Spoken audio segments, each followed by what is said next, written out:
Hey you guys, and welcome to my channel. Now, a series of videos are going to be created, and this is the first one of that series on the private support group that I run for survivors of narcissistic abuse. I posed a question about a week ago, and I've gotten so much feedback. Over 200 survivors have chimed in, and it's given me a lot of, I guess, additional insight into the types of videos that I need to make more of on my channel to help you guys. All right. Because at the end of the day, that is the whole point, is to help you get over these hurdles and progress in your healing process, get to your sweet spot and all of that good stuff. All right. So the question that I posed on the support group was, what is the hardest, or basically what has been the biggest struggle, hurdle, or obstacle that you've faced in healing from narcissistic abuse? All right. So like I said, 200 survivors participated in that are in my private support group. I mean, there's thousands there, but 200 took the time to answer that question. And thank you. Thank you for that valuable information, you guys. All right. So in this video, I'm going to go ahead and address one of those concerns, because I did find some patterns and some of the obstacles were redundant. So that lets you know right there, number one, you're not by yourself. You know, a lot of other people are feeling these same things. And I kept reading those comments as well. Oh, I'm glad I'm not the only one, because a lot of times we feel isolated, or we feel strange or weird or crazy, and we're already in this broken space from dealing with such a toxic, invalidating, unsupportive energy, and it's distorted our own self-worth and self-value in a lot of ways. All right. But I don't want to digress with that. Okay. Let's get into the issue that I'm going to go ahead and address, as you can see in the title there. And a lot of survivors were saying they're mourning the person they thought the narcissist was. They're mourning the illusion that they fell for, and coming to grips with, the reality that I thought wasn't their reality. We weren't on the same page. It wasn't who I thought. So what I'm going to say to you guys right off the rip is there are 5 stages to the grieving process. All right. Denial, anger, depression, bargaining, and acceptance. All right. So mourning, and that was the exact word that the survivor used. You're right. You really are mourning that. You really are mourning that. Now, this is a stage that we go through, and usually relatively early on in a healing process. So it's healthy that you are in this stage. And the fact that you're even willing to mourn that means that the greater part of you is willing to be out of resistance and into acceptance that, you know what, this person wasn't who I thought. And that's very empowering. So actually, even though it feels sad to have to feel like you got gypped or conned, or, that's one aspect of it. But when we look at it from the big picture, it's actually a great indication that you're not going to A, fall for their trap again, and B, it's going to make you stronger moving forward with your emotional maturity with other people. Okay, so the fact that you're willing to even mourn this, that's good. You're stepping into the truth of this situation. So when we were looking at the 5 stages of grief, you're stepping in out of denial and into acceptance. But, we don't want you to go back and forth, meaning that acceptance could then make you feel triggered into depression, because it's like, I'm accepting something that seems really dark to me. And that's what we have to work on. And I say this time and time again in my videos, to work on the perceptions, which will help shift our mentality. All right. If we're out here dating someone, and then for some of you, I'm like, well, kid, this was way past dating. We got married. We had children. And now I'm stepping into acceptance that all of this was a lie, meaning, they weren't being sincere. All right. So things do happen in life. I'm just going to say that right now. And, your emotional maturity wasn't able to pick up those signs early on. So the relationship got deeper and you got more connected with the person. And now you have to detach. All right. So it's okay. It's okay. I mean, it really is okay, you guys. You're not alone. Divorce happens, breakups happen.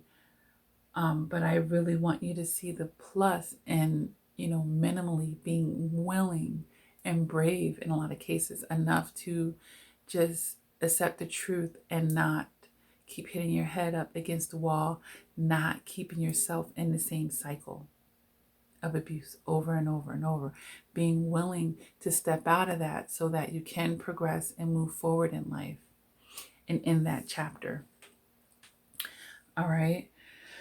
So, mourning, it's just an indication of you being human. It's an indication of you being a human being that does have feelings, that does have empathy, that does have their heart chakra open. Okay. But, try to focus on the greater good of the picture instead of just focusing on the parts that are making you feel sad and disappointed. And I know that may seem tricky for some people because it's making you sad and feel disappointed. Like if it's affecting me, if I'm feeling these things, look here, of course I'm going to think about what's making me feel these things, right? But you could also choose in those moments, okay, well, yeah, I feel sad about this, but you know what? I can appreciate this part of it as well. I'm glad that, I've allowed the ending to occur so that further offenses aren't coming. I'm glad that, I'm not the person that I was when I first started out. I've grown, I've had growth, I've developed psychologically, and, I'm understanding these things better so that I won't have to go through this again. I'm glad that I've shed what doesn't work for me, and that actually frees up space for what does work for me. So now I actually have the opportunity to get what I deserve because I value my time. And I see how quickly, as we get older, we see how quickly time flees and flies in life.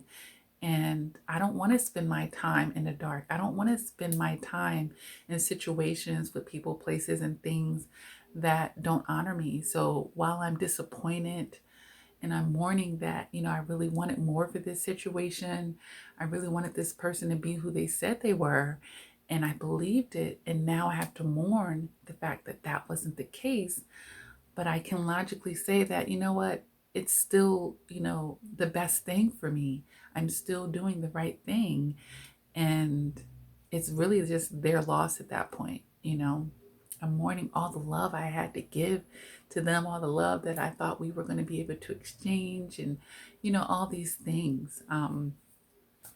We have to start shifting our perceptions to look at things another way, you guys, so that we're not just staying defeated and pulling ourselves into a victim mentality, which is going to be very negative for us moving forward energetically. Okay.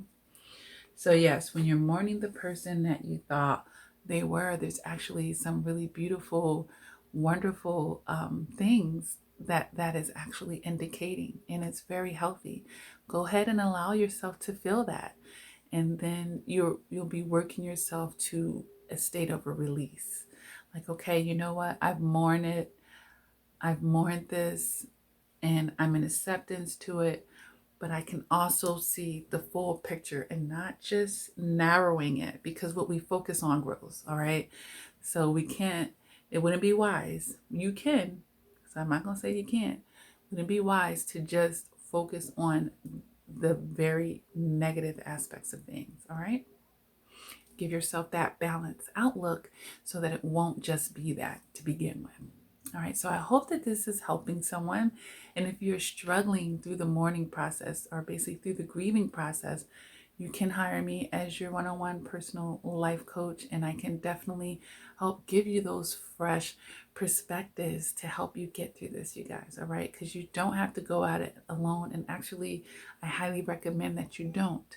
A lot of times it really slows down your progression, and people end up getting stuck in the process because you don't have the information and the tools to, progress. So get the wise counsel. All right. You can visit my website, lakiacrawford.com, if you're interested in that. All right, you guys. So with that being said, if this video resonated with you, go ahead and hit that like button. Feel free to subscribe to this channel. Great ways to support the channel is to always hit the like button and leave the comments. All right. It helps push the content out and other people who are feeling this. This is a great video to endorse, to push out there. All right.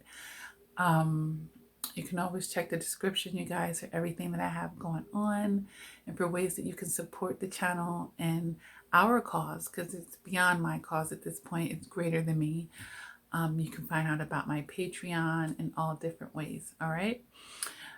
With that being said, feel free to visit my website and see other resources that I have, you guys, including the Facebook support groups. Those links are down there, the public and the private ones. All right. So I'm going to go ahead and end this video. Everything is for a season, you guys.